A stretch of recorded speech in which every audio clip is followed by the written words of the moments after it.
Marbella Valdés era una joven de tan solo 20 años que tuvo una vida bastante complicada, pero que pese a todo esto nunca dudó en encontrarle el sentido a la vida. Y como les decía, con tan solo 20 años sufrió seguramente una de las tragedias más importantes que le puede pasar a cualquier ser humano, a manos de una persona que tuvo el cinismo y la desfachatez de acercarse a su sepelio con una camiseta que tenía una fotografía de ella y que decía ni una más. Hoy conoceremos la historia de Marbella Valdés. Lo único que te voy a pedir, como siempre, si me estás viendo en mi página de Facebook, que le des seguir a la página, si es en mi canal de YouTube, que por favor te suscribas, ya que me ayuda montón a seguir creando contenido. No me voy a enredar mucho más con esta introducción. Escuchemos la historia de Marbella Valdés.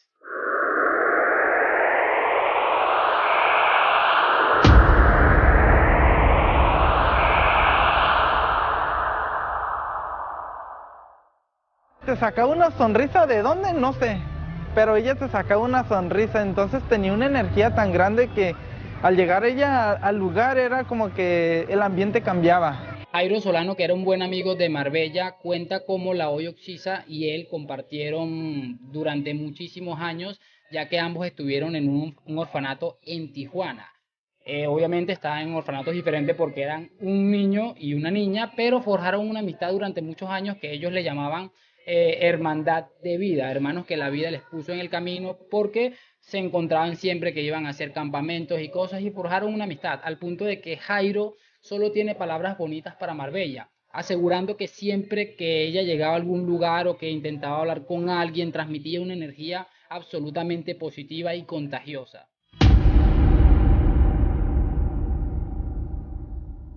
A pesar de su difícil infancia, Marbella se propuso salir adelante y vaya que lo estaba consiguiendo. Cuando tenía 18 años o al momento de cumplir la mayoría de edad, decide salir del orfanato y con muchísimo sacrificio logra independizarse. Logró además de eso que la admitieran en una universidad donde estaba estudiando la carrera de Derecho y donde adicional a esto pues estudiaba la carrera en el horario nocturno, ya que en el día también asistía o trabajaba en una gasolinera, en ese lugar donde conocería a la persona que destruiría absolutamente todos sus sueños. El 6 de febrero del año 2020, Marbella saldría de su vivienda hacia su lugar de trabajo, la gasolinera donde ella trabajaba, lugar a donde nunca llegaría y además tampoco le comunicaría absolutamente nadie un posible altercado que no le hubiera permitido acercarse hasta su lugar de trabajo. Inmediatamente, allegados a la chica, personas, familiares se percataron de que algo no andaba mal porque ella no acostumbraba a hacer este tipo de cosas, es decir, que saliera de su casa a su trabajo y no avisaba, mira, me pasó esto,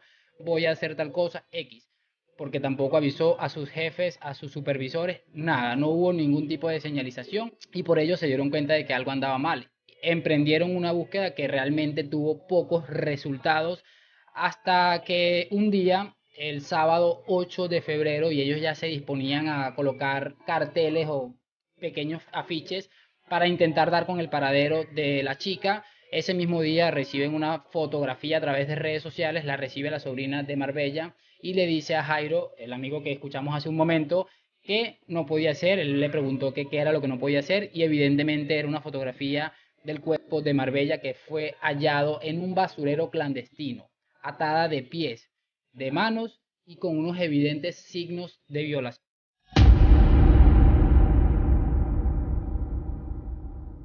Las primeras indagaciones o investigaciones mediante testimonios y algunas requisas se pudo determinar que el principal sospechoso era Juan N., de 35 años, quien habría conocido a Marbella en la gasolinera donde ella trabajaba y que según cuentan desde un principio que él la vio quiso tener una relación con Marbella, pero la chica no lo aceptó en ningún momento, lo estuvo rechazando constantemente, algo que seguramente no gustó para nada al amigo Juan N., no sé por qué tiene ese, me imagino que la N es el inicio de su apellido. Pero bueno, lo importante es que también aseguraron muchos testigos que incluso ella llegó a estar un tiempo asustada porque estuvo durante más de medio año acosada con comportamientos, además de hostigantes, seguramente poco apropiados. Muy pocos días después del hallazgo, la familia organizó el sepelio de Marbella, concretamente el 14 de febrero, y este hombre en un intento de, no sé, de hacerse ver inocente o algo, yo qué sé, decide asistir a estos actos. La familia cuenta que se acercó con una carroza llena de flores, que llevó flores, las ayudó a cargarlas para el traslado al cementerio. Además, llevaba en su mano una fotografía de la chica, una misma fotografía que llevaba estampada en una camiseta, un oso de peluche en la mano, y en la misma camiseta también con una frase que decía: ni una más.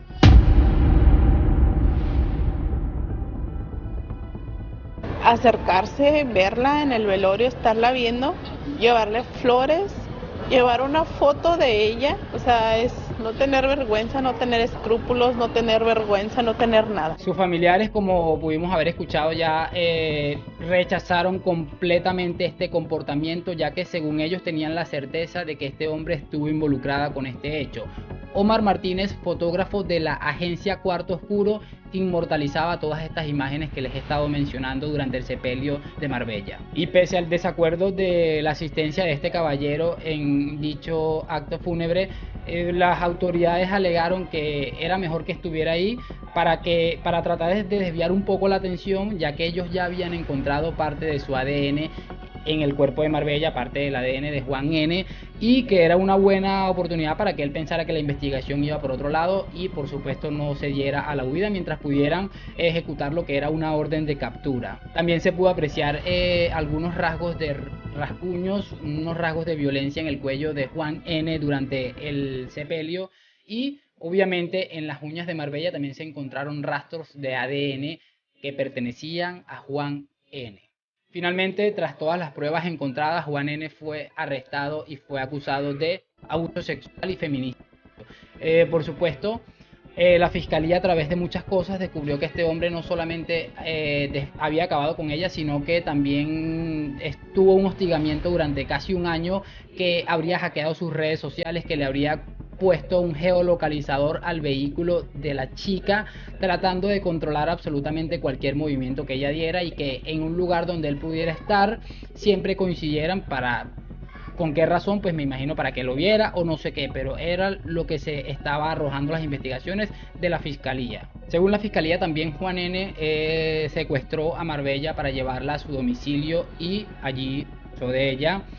Luego, después de todo esto y las pruebas que realizaron, que dictaron que sí la sexual, y que adicional a eso ella había muerto por estrangulación, fue cuando él se decide abandonar el cuerpo en un camino cerca del fraccionamiento Barcelona, en la colonia Genaro Vázquez, sección 3. Tras varios meses de juicios, Juan N. finalmente, con toda la información recaudada, los testimonios, etcétera, etcétera, fue sentenciado a 40 años de prisión. Y bueno, es un caso especialmente loco, sobre todo porque este hombre tuvo el cinismo de acercarse hasta este acto. O sea, es que es terrorífico nada más ponerse a pensarlo, cómo se puede ser tan cínico. Y es una historia triste, pero bueno, por lo menos tuvo un poco de justicia sobre el final, ya que este hombre fue sentenciado y además una condena creo que bastante severa. Seguramente esos 40 años no van a pagar el daño irreparable que le hizo no solamente a sus familiares, sino a la sociedad. Si has disfrutado de esta historia y quieres seguir escuchando muchísimas más, lo que tienes que hacer es suscribirte a este canal de YouTube. Si me estás viendo en Facebook, dale seguir a la página, todo eso que siempre les digo. Gracias por acompañarme, like, nos vemos en un próximo video.